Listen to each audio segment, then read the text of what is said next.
Morning, good evening, Radhe Radhe. आपका हमारे YouTube channel लक्ष्य क्लासेस के सागर में एक बार फिर से स्वागत है। दोस्तों, मैं आपको इंग्लिश ग्रामर पढ़ा रहा हूं, जिसमें से आज आपको पास्ट परफेक्ट कंटिन्यूअस टेंस आपको पढ़ना है। इससे पहले मैंने आपको 7 टेंस यानी कि प्रेजेंट के 4 पार्ट और पास्ट के 3 पार्ट पढ़ा चुके हैं। हम आज पास्ट का चौथा पार्ट पढ़ना है, पास्ट परफेक्ट कंटिन्यूअस। और अगर अपन गिनती से चलेंगे तो 8 नंबर का टेंस आज आपको पढ़ना है। तो प्रेजेंट के 4 पार्ट यानी present indefinite, present continuous, present perfect continuous, present के चारों पार्ट पढ़ चुके हैं। और पास्ट में पास्ट इंडेफिनिट, पास्ट कंटिन्यूअस और पास्ट परफेक्ट। और पास्ट परफेक्ट में बाद और पहले वाले जो मोस्ट इंपोर्टेंट टेंस हैं दोस्तों, वो भी हम पढ़ चुके हैं। आज हमें देखना है 8वां tense, past perfect continuous. Past perfect continuous की यदि हम बात करें तो इसकी पहचान होती है, पास्ट परफेक्ट कंटिन्यूअस टेंस की पहचान होती है जिन वाक्यों के अंत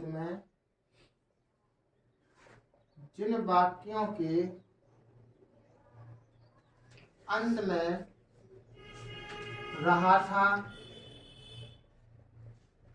रही थी, रहे थे, रहा था, रही थी, रहे थे प्लस समय। जिन वाक्यों के अंत में रहा था, रही थी, रहे थे प्लस समय आदि शब्द आते हैं, प्लस समय आदि शब्द आते हैं, आदि शब्द आते हैं, उन्हें पास्ट परफेक्ट कंटिन्यूअस टेंस कहते हैं। क्या कहते हैं? उन्हें पास्ट परफेक्ट कंटिन्यूअस टेंस कहते हैं। तो क्या लिखा अपन ने? जिन वाक्यों के अंत में रहा था, रही थी, रहे थे प्लस समय आदि शब्द आते हैं, उन्हें पास्ट परफेक्ट कंटिन्यूअस टेंस कहते हैं। अब इसकी हेल्पिंग वर्ब देखो, सहायक क्रिया। इसकी हेल्पिंग वर्ब होती है हैड बीन। क्या होती है इसकी? हैड और बीन। हैड बीन लगाते हैं एक वचन कर्ता तथा बहुवचन कर्ता, बहुवचन कर्ता सबके साथ, एक वचन कर्ता और बहुवचन कर्ता सबके साथ हम हैड बीन का प्रयोग करते हैं। इसमें ऐसा नहीं है कि एक वचन कर्ता के साथ किसी और का प्रयोग हो, बहुवचन कर्ता के साथ किसी, तो एक ही हेल्पिंग वर्ब होती है इसमें हैड बीन, तो उसी का प्रयोग एक वचन कर्ता बहुवचन कर्ता के साथ करते हैं। और क्रिया में आपको पता होना चाहिए, क्रिया में वर्ब की फर्स्ट फॉर्म प्लस आईएनजी लगाते हैं, वर्ब की फर्स्ट फॉर्म प्लस आईएनजी लगाते हैं। बस आपका हो चुका है पूरा टेंस। आपको 12 टेंस पढ़ना है। 12 टेंस में यानी प्रेजेंट के 4, पास्ट के 4 और फ्यूचर के 4 भाग पढ़ना है। इस तरीके से यदि हम गिनती करेंगे तो 12 टेंस पढ़ना है। 12 टेंस पढ़ने में आपको पहचान याद कर लेनी है, सहायक क्रिया और क्रिया में क्या लगाना है, ठीक है ना। और एग्जाम्पल वही बनाए जाते हैं, same to same, only helping verb और वर्ब में क्या लगाते हैं, ये दोनों चीजें चेंज होती जाती हैं बस। अब हम देखते हैं, इसमें एक चीज आई थी, रहा था, रही थी, रहे थे प्लस समय। तो ये समय कैसा आता है? तो इस टेंस में समय 2 प्रकार से चलता है अपना। क्या चलता है? 2 प्रकार से। एक समय चलता है निश्चित समय। क्या चलता है? निश्चित समय। निश्चित समय है तो से के लिए हम सेंस लगाएंगे। क्या लगाएंगे? हम सेंस लगाएंगे। निश्चित समय है तो से के लिए हम सेंस लगाएंगे। सेंस लगाएंगे। अब हमें पता कैसे चलेगा कि निश्चित समय क्या है? तो निश्चित समय की यदि हम बात करें तो दिन महीने साल के नाम, दिन महीने साल के नाम और घड़ी का समय बजे में, घड़ी का समय बजे में और दिन के पहर होते हैं आपके 4, सुबह, दोपहर, शाम, रात, सुबह, दोपहर, शाम, रात आदि अपना निश्चित समय कहलाता है। यानी दिन महीने साल के नाम और घड़ी का समय बजे में और दिन के पहर आदि को हम निश्चित समय कहते हैं। इधर पर यदि आपको समझ में आ रहा हो कि दिन महीने साल के नाम, दिन के नाम यानी सोमवार, मंगलवार, बुधवार, गुरुवार, इसी तरीके से महीनों के नाम जनवरी, फरवरी, यानी कि हम यहाँ पर बोल सकते हैं कि वह जनवरी से इस दुकान में काम कर रहा था। साल के नाम इसी तरीके से हम ले सकते हैं कि वह 2015 से दिल्ली में रह रहा है, 2020 से, 2022 से ये काम कर रहा है, कुछ भी लिख सकते थे। तो ये साल के नाम आ सकते हैं। घड़ी का समय बजे में आना चाहिए कि वह 6 बजे से चल रहा है, वह 5 बजे से दौड़ रहा है। तो इस तरीके से हम घड़ी का समय बजे में लेंगे। और दिन के पहर सुबह आ सकता, दोपहर आ सकता, शाम आ सकता, रात आ सकता। ये आपके 4 पहर होते। कितने पहर होते हैं? 4। जैसे हमने कहा वह सुबह से, तो समझ लो कहा गया अपना निश्चित समय, तो से के लिए क्या लगाएंगे? सेंस लगाएंगे। दोपहर की बात करें कि वह दोपहर से अभी तक नहीं आया, नहीं आ रहा था, तो मतलब क्या है ये अपने पास? तो ये दिन के पहर चलेंगे इस तरीके से। अब अगला देंगे हम अनिश्चित समय। क्या देखेंगे हम? अनिश्चित समय। अनिश्चित समय यदि आपका अनिश्चित समय है तो से के लिए हम क्या लगाएंगे? फॉर। क्या लगाएंगे हम? फॉर लगाएंगे। अनिश्चित समय है तो से के लिए हम क्या लगाएंगे? दिन महीने साल की संख्या। दिन महीने साल की संख्या।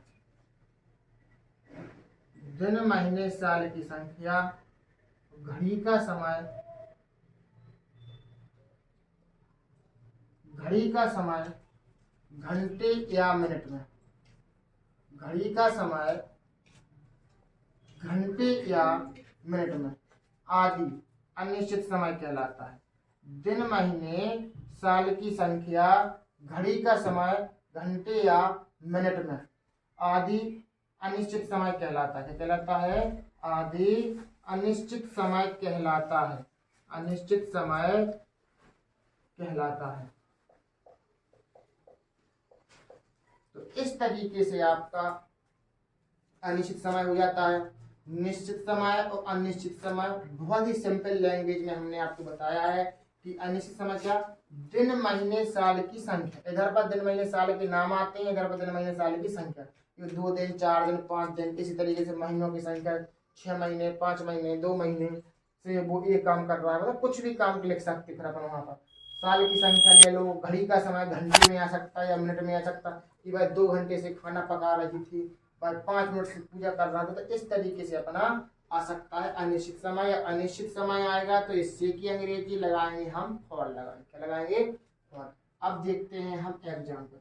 हम एग्जाम्पल लिखेंगे। बच्चा 2 बजे से रो रहा था। बच्चा 2 बजे से रो रहा था। हमने वाक्य में देखा रहा था, रहा था, रही थी, रहे थे, प्लस में समय। रहा था, रही थी, रहे थे, प्लस में। आप ध्यान रखना, ये नहीं समझना कि वाक्य के अंत में आपका रहा था आ गया है तो आपका पास्ट कंटिन्यूअस टेंस होगा, यानी कि बोले तो 5 और 6वें नंबर का टेंस होगा। नहीं, इसमें रहा था, रही थी के साथ में एक चीज और देख लेना, समय तो नहीं है। अगर समय आ गया तो पास्ट परफेक्ट कंटिन्यूअस कहलाएगा। अगर रहा था, रही थी का समय नहीं आया तो पास्ट कंटिन्यूअस कहलाएगा। ये इनकी पहचान है।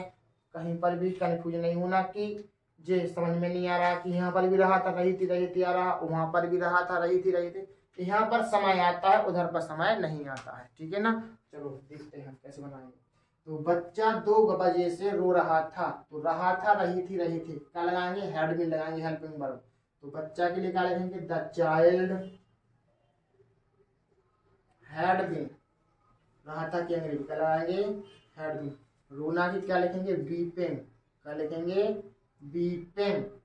और 2 बजे से तो यानी कि सिंस 2 o'clock। इधर लिखो इसको, सिंस 2 o'clock।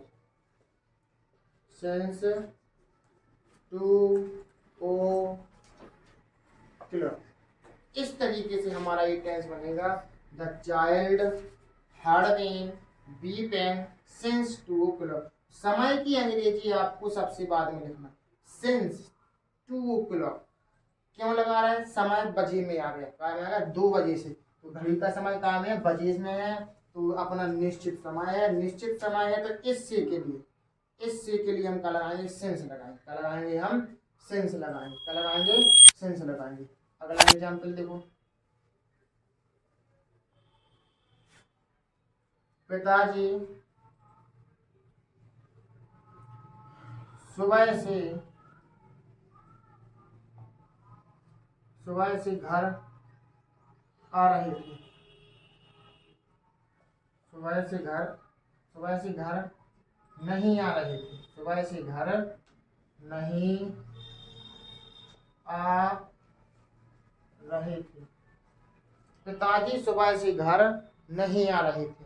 हम इसको बनाएंगे तो हम इसको कैसे बनाएंगे? पहले तो पहचान कर लो कि कौन सा टेंस है।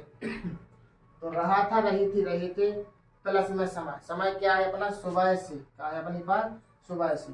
पिताजी सुबह से घर नहीं आ रहे थे, तो समझ जाए आपका पास्ट परफेक्ट कंटिन्यूअस बनाएंगे। द फादर रहा था, रही थी, रहे थे के लिए क्या लगाएंगे अपन? Had been. क्या लगाएंगे? Had been. अब इसमें जी चीज देख लेना, नॉट आ गया अपना। क्या आ गया अपना? नॉट। जब भी नॉट आ जाए वो हेल्पिंग वर्ब रहे 2 शब्दों की, ऐसी हैड बीन। और अगर सिंगल शब्द की रहे तो अपन हैड नॉट लगा देते थे, लेकिन अगर जब 2 शब्दों की आ जाए तो पहले शब्द के तुरंत बाद नॉट लगाना है, ऐसा। Had not been. अब आएगी आना के लिए कम, कम में जोड़ दो कमिंग टू हाउस। और सुबह से दिन का पहरा चुका है, ये सुबह समझ जाओ। सी की अंग्रेजी का लगाएंगे अपन? सिंस लगाएंगे। क्या लगाएंगे? सिंस। Since morning. जी आपका निगेटिव सेंटेंस बन चुका है। क्या बन चुका है? निगेटिव। अब हम इंट्रोगेटिव वर्ड देखेंगे। क्या मैं कल से पुस्तक पढ़ रहा था? क्या मैं कल से पुस्तक पढ़ रहा था? क्या मैं कल से पुस्तक पढ़ रहा था? देखते हैं। जब कोई रहा था, रही थी, रहे थे प्लस में समय कल से। कल अपना ये का है? दिन के पहर के अंतर्गत आता है ये। तो क्या मैं कल से पुस्तक पढ़ रहा था, जब कोई क्या शब्द सबसे पहले आ जाए तो इसकी अंग्रेजी नहीं लिखते। जब कोई क्या शब्द सबसे पहले आ जाए तो इसकी अंग्रेजी नहीं लिखते हैं। इसकी वजह से हम क्या करते हैं? सहायक क्रिया निकाल लेते हैं।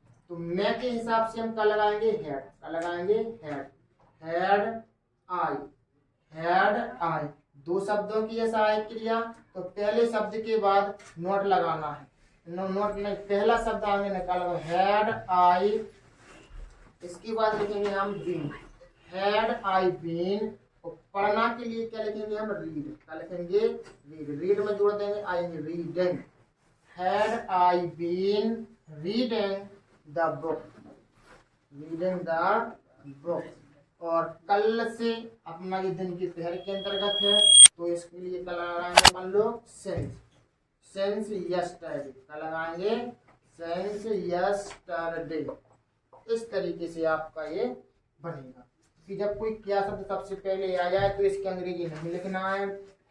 हेल्पिंग वर्ब का पहला शब्द आगे निकाल लो, फिर सब्जेक्ट लिखो, बची कुछ साइकिल लिखो, वर्ब लिखो, फिर ऑब्जेक्ट लिखो, फिर आपका समय लिखो। ठीक है ना? सी की अंग्रेजी सिंस और कल के लिए यस्टरडे लगाते हैं। एक और देखें, अगला है, हम मैदान में 2 घंटे से कब खेल रहे थे? हम मैदान में 2 घंटे से कब खेल रहे थे?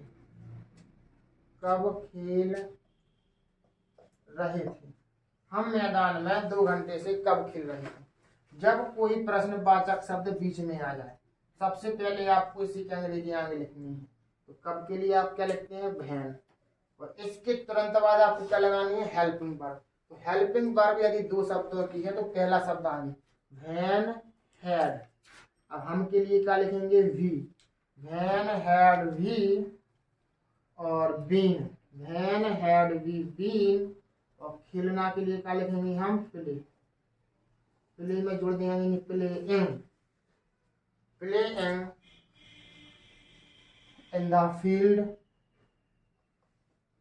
Playing in the field.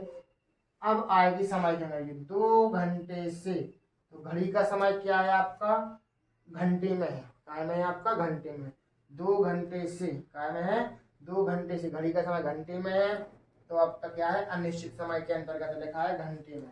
तो से के लिए क्या लगाएंगे, फॉर, क्या लगाएंगे, फॉर 2 आवर्स, फॉर 2 आवर्स। इस तरीके से आपका पास्ट परफेक्ट कंटिन्यूअस टेंस बनना था, जिसमें मैंने आपको बहुत ही सिंपल तरीके से एग्जाम्पल बताए हैं, पहचान बताई हेल्पिंग वर्ब की यानी क्या लगाते हैं, और मेन चीज आपको इस समय, निश्चित समय और अनिश्चित समय, ठीक है ना। और ये आपकी एग्जाम्पल। तो आपका 8वां टेंस यानी कि पास्ट परफेक्ट कंटिन्यूअस टेंस पूरी तरीके से पढ़ चुका है। दोस्तों आपको हमारी वीडियो कैसी लगी, अच्छी लगी हो तो लाइक शेयर कमेंट कीजिएगा। और यदि आप हमारे यूट्यूब चैनल पर पहली बार पढ़ रहे हैं तो आप हमारे चैनल को सब्सक्राइब अवश्य कीजिएगा।